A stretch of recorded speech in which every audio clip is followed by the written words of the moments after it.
a look at San Diego, California, where it's just hours to go until the 2026 Super Bowl gets underway. All eyes are on the stadium in Santa Clara, where the Seattle Seahawks and New England Patriots will battle out tonight. Now, Seattle won their only Super Bowl back in 2014, while the New England Patriots are making their return to the big game for the first time since 2019. The last time the Seahawks made the Super Bowl, the Patriots handed them to a 2024 loss. And it's not just the game that everyone's getting excited about. The much-anticipated halftime show featuring Bad Bunny will showcase the first ever performance in mostly Spanish. Joining us now is Maria Figueredo, author and associate professor at Latin America at York University. Maria, good evening and thanks for your time. So talk to us about this moment. The halftime show, primarily in Spanish, what does it mean for the community? Thank you so much.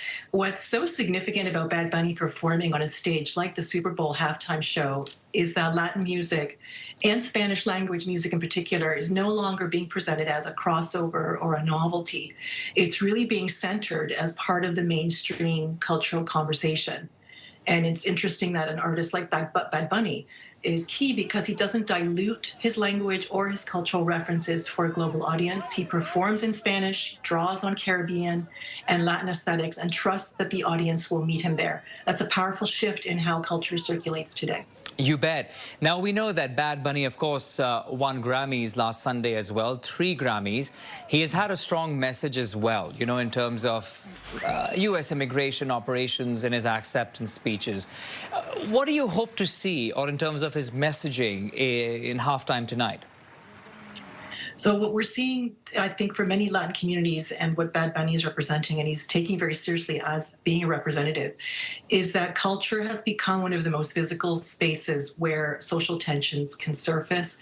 And music and performance often reflect what people are feeling even before it's fully articulated politically.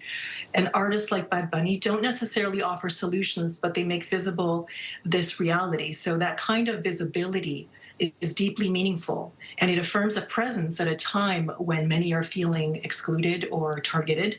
And seeing a Latin artist centered in this way, performing in Spanish without apology, sends a message about culture and identity still belonging in a public space. You know, let's talk about the larger picture as well. What do you think this performance tonight will play in terms of encouraging those broader social conversations?